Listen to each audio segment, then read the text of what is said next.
ಅದು ವಿಜಯನಗರ ಜಿಲ್ಲೆ ಹಗರಿಬೊಮ್ಮನಹಳ್ಳಿ ತಾಲೂಕಿನ ಹಂಪಾಪಟ್ಟಣ ಗ್ರಾಮ.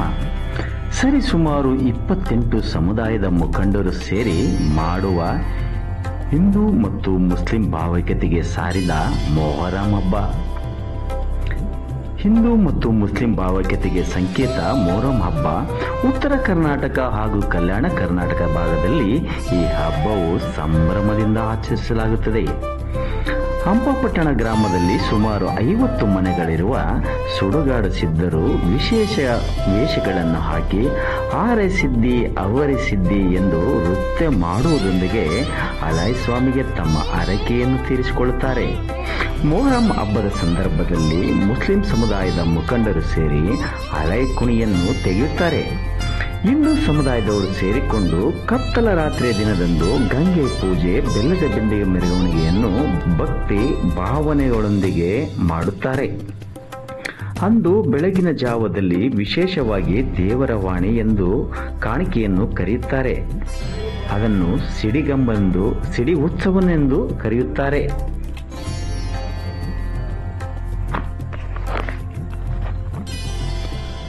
ಕುಣಿವು ಮುಚ್ಚುವ ದಿನದಂದು ವಿಶೇಷವಾಗಿ ಪಕ್ಕದ ಊರಿನ ಗ್ರಾಮದವರಾದ ವೇಸಾಪುರ ತಾಂಡದಿಂದ ಲಂಬಾಣಿ ಸಮುದಾಯದವರು ಅಚ್ಚಳಿಯನ್ನು ತಮ್ಮ ಪುಚ್ಚವನ್ನು ಹಿಡಿದು ಅಲಗೆ ಶಬ್ದಕ್ಕೆ ಕುಣಿಯುವ ನೋಟ ನೋಡುಗರಿಗೆ ಮೂಕ ವಿಸ್ಮಯವಾಗಿರುತ್ತದೆ. ಪ್ರತಿ ಓಣಿಯಿಂದ ಅಲಗೆ ಬಾರಿಸುತ್ತಾ ಕುಣಿ ಮುಚ್ಚಲು ಊರಿನ ಯುವಕರು ಮುಂದಾಗುತ್ತಾರೆ. ಈ ಸಮಯದಲ್ಲಿ ದೇವರು ಹೊರಗಡೆ ಬರುತ್ತವೆ. ಇದೇ ವಿಶೇಷ ಹಂಪಾಪಟ್ಟಣದ ಭಾವೈಕ್ಯತೆ ಸಾರುವ ಮೊಹರಂ ಹಬ್ಬ.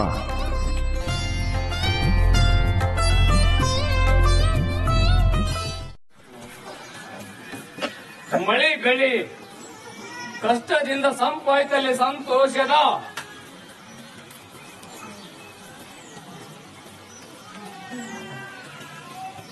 ಮಳಿ ಬೆಳಿ ಕಷ್ಟದಿಂದ ಸಂಪಾದಿಸಲಿ ಸಂತೋಷದ ಧೀ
ತಾಲೂಕು ಹಂಪಾಪಟ್ಟಣ ಸರ್, ವಿಜಯನಗರ ಜಿಲ್ಲೆ. ನಿಮ್ಮ ಹೆಸರು? ಶಿಕ್ಷಾವಲಿ ಸರ್. ಶಿಕ್ಷಾವಲಿ ಸರ್. ನಿನ್ನೆ ಮೊಹರಂ ಹಬ್ಬದಲ್ಲಿ ಆ ಸಿಡಿ ಕಂಬದ ಮೇಲೆ ಒಂದು ಏನೋ ಇದನ್ನ ಹೇಳಿದ್ರೆ ಅದೇನು ಸರ್ ಅದು? ಸರ್ ಅದು ಕಾಣಿಕ ಅಂತ ಹೇಳಿ ಸರ್. ಕಾಣಿಕೆ ಹಾಂ ಸರ್. ಅಂದ್ರೆ ಮೊಹರಂ ಹಬ್ಬದಲ್ಲಿ ಕೂಡ ಕಾಣಿಕೆ ಎಲ್ಲಿ ನಾವು ಕೇಳಿಲ್ಲ. ಪುರಾತನ ಕಾಲದಿಂದ ಯಜಮಾನ್ರು ಮಾಡ್ಕೊಂತ ಬಂದಿರ್ತಾರೆ ಸರ್. ಹಾಂ ಹಾಂ ಚೌಡಪುರ ಅದು ಹೆಸರೇನು ಕರೀತಾರೆ ಅಂದ್ರೆ ಸರ್ ಚೌಡಪುರ ಸ್ವಾಮಿ ಅಂತೇಳಿ ಸರ್. ಹಾಂ ಹಾಂ ಕೂಡ್ಲಿ ತಾಲೂಕಿನಲ್ಲಿ ಚೌಡಪುರ ಗ್ರಾಮ ಅಂತೇಳಿ ಸರ್. ಅಲ್ಲಿಂದ ಇಲ್ಲಿ ಬಂದು ನೆನೆದದ್ದು ಸರ್ ಅದು. ಆ ದೇವ್ರನ್ನ ನಾವು ಇವತ್ತಿಗೆ ಸ್ವಲ್ಪ ಚಿಕ್ಕ ಒಂದು 60 ವರ್ಷದಿಂದ ಪಾಲಿಸ್ಕೊಂತ ಬರ್ತೀವಿ ಸರ್. ಇವಾಗ ಸಿಡಿ ಕಂಬ ಏರ್ಬೇಕಪ್ಪ ಅಂದ್ರೆ ಅದಕ್ಕೊಂದು ಪದ್ಧತಿ ಸಂಪ್ರದಾಯ ಇರ್ತೈತಿ. ಏನ್ರಿ ಅದು ಸಂಪ್ರದಾಯ ಅದು? ಸರ್ ಅದು ಏನಂದ್ರೆ ಒಂದು 3 ದಿವಸ ನಾವು ಉಪವಾಸ ಇರ್ತೀವಿ ಸರ್. ಹಾಂ ಉಪವಾಸದಿಂದ ನೇಮ ನೀತಿಲಿಂದ ಅದನ್ನ ಪಾಲಿಸ್ತೀವಿ ಸರ್. 3 ದಿವಸ ಉಪವಾಸ ಎಲ್ಲದು ಇದ್ದು ಆ ಸಿಡಿ ಕಂಬ ಏರಿ ಹೇಳ್ತಿ ಹೇಳಿ ಇದು ಮಾಡ್ತೀವಿ ಸರ್. ನಮ್ಗೆಲ್ಲರಿಗೂ ಇಡೀ ಊರಿಗೂ ನಮ್ಮ ತಾಲೂಕಿಗೂ ಒಳ್ಳೇದಾಗಿದೆ ಸರ್. ಹಾಂ ಹಾಂ ಹಾಂ ಅಂದ್ರೆ ಇದಕ್ಕಿನಿಂದ ಹೇಳಿಕೆ ಹೇಳಿರ್ತಕ್ಕಂಥವೆಲ್ಲವೂ ಸತ್ಯ ಆಗ್ಯಾವು? ಸತ್ಯ ಆಗಿದ್ದು ಸರ್. ಸತ್ಯ ಆಗ್ಯಾವ ಸತ್ಯ ಆಗಿದೆ ಸರ್. ಸರ್ ನಿನ್ನೆ ಏನು ಅದು ಹೇಳಿಕೆ ಹೇಳಿದ್ ನೀವು? ಸರ್ ಅದು ನಿನ್ನೆ ಏನಾಗಿತ್ತು ಅಂದ್ರೆ ಮಳೆ ಬೆಳೆ ಸಂಪಾಯ್ತು, ಕಷ್ಟದಿಂದ ಸುಖವಾಯ್ತು, ಸಂತೋಷದ ದಿನ ಸರ್. ನಮ್ಮ ಹೆಸರು ಜಿ ತಿಮ್ಮಣ್ಣ ಅಂತಾರ, ಗೆದ್ಲಗಟ್ಟಿ ತಿಮ್ಮಣ್ಣನು ಅಂತಾರೆ. ಅದು ನೀರು ನಿಮ್ಮ ಮನೆಯಿಂದ ಏನು ಕಳಿಸ್ಕೊಡ್ತಿರಲ್ಲ, ಆ ಸಂಪ್ರದಾಯ ಹೇಳ್ರಿ ಸರ್. ಅದೇನು ಸರ್? ಸಂಪ್ರದಾಯ ಏನಂದ್ರೆ ಬೆಲ್ಲದ ನೀರಂದ್ರೆ ಯಾವಾಗಲೂ ಸಿಹಿ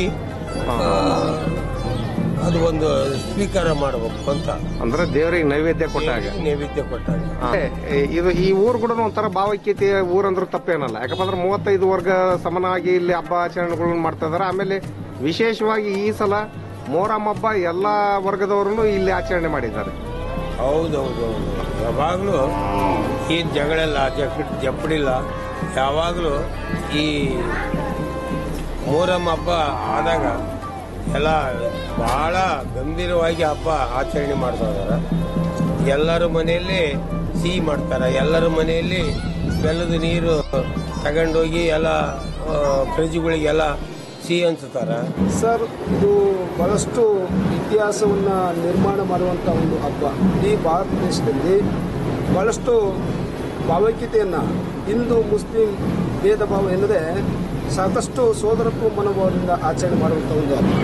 ಇಲ್ಲಿ ಅನೇಕ ವಿಧಿವಿಧಾನಗಳನ್ನು, ಕಾರ್ಯಕ್ರಮಗಳನ್ನು ನೆರವೇರಿಸಿ ಈ ಒಂದು ಹಬ್ಬವನ್ನು ಎಲ್ಲ ವರ್ಗದ ಜನ, ಎಲ್ಲ ಧರ್ಮದ ಜನ, ಯಾವುದೇ ಜಾತಿ ಧರ್ಮ ಭೇದ ಭಾವ ಇಲ್ಲದೆ ಎಲ್ಲರೂ ಸೋದರತ್ವದಿಂದ ಈ ಒಂದು ಹಬ್ಬವನ್ನು ಆಚರಣೆ ಮಾಡುವಂಥದ್ದು ಇದು ಬಹಳ ವಿಶೇಷವಾದಂಥ ಒಂದು ಹಬ್ಬ. ಸರ್, ಇದು ಮೊಹರಂ ಹಬ್ಬ ಹಂಪಾಪಟ್ಟಣದಲ್ಲಿ ಇಡೀ ಕರ್ನಾಟಕ ರಾಜ್ಯದಲ್ಲಿ ಅತ್ಯಂತ ವಿಶೇಷವಾದ ಹಬ್ಬ. ಅದು ಎಲ್ಲಿ ನಡೆಯುತ್ತದೆ ಅಂದ್ರೆ ಅದು ಹಂಪಾಪಟ್ಟಣ ಗ್ರಾಮದಲ್ಲಿ ಸರ್. ಎಲ್ಲ ಕಡೆ ಮೊಹರಂ ಹಬ್ಬ, ಕೆಂಡ ಹಾಯುವುದು, ಇನ್ನಿತರ ಕಾರ್ಯಕ್ರಮ ನಡೀತಾವೆ ಸರ್. ಆದ್ರೆ ನಮ್ಮ ಹಂಪಾಪಟ್ಟಣ ಗ್ರಾಮದಲ್ಲಿ ವಿಶೇಷವಾಗಿ ಹೆಂಗ ನಮ್ಮ ಮೈಲಾರಲಿಂಗಪ್ಪ ಕಾಣಿಕೋತ್ಸವ ನಡೀತಲ್ಲ ಸರ್, ಅದೇ ರೀತಿಯಾಗಿ ನಮ್ಮ ಹಂಪಾಪಟ್ಟಣ ಗ್ರಾಮದಲ್ಲಿ ಚೌಡಾಪುರ ಯಮನೂರು ಸ್ವಾಮಿಯವರು ಕತ್ತಲ ರಾತ್ರಿಯ ದಿನದಂದು ಬಿಲ್ಲನ್ನು ಏರಿ ಕಾಣಿಕೋತ್ಸವ ನುಡಿತಾರೆ ಸರ್. ಆ ಕಾಣಿಕೋತ್ಸವ ನುಡಿಯುವ ಮೂಲಕ ಇಡೀ ಸಮಾಜಕ್ಕೆ, ಇಡೀ ಮನುಕುಲಕ್ಕೆ ಒಳಿತಾಗಲೆಂದು ಬಯಸ್ತಾರೆ ಸರ್. ಇದು ಕಾಣಿಕೋತ್ಸವೇ ನಮ್ಮೂರಿನ ಅತ್ಯಂತ ವಿಶೇಷವಾದ ಹಬ್ಬವಾಗಿದೆ ಸರ್. ಆಮೇಲೆ ಸರ್, ಇವಾಗ ಕಾಡಸಿದ್ರು ಮತ್ತು ಬಂಜಾರ ಸಮುದಾಯ ಒಂದೇ ಊರಲ್ಲಿ ಹಬ್ಬ ಮಾಡಿರ್ತಕ್ಕಂಥ ಉದಾಹರಣೆಗಳು ನಾವೆಲ್ಲಿ ಕೇಳಿಲ್ಲ. ಹೌದೌದು ಸರ್. ಬಟ್ ನಿಮ್ಮೂರಲ್ಲಿ ಇದು ಒಂದು ವಿಶೇಷ ರೀತಿ ಹೌದು ಸರ್ ಆಚರಣೆ ನಡೀತಾ ಇದೆ.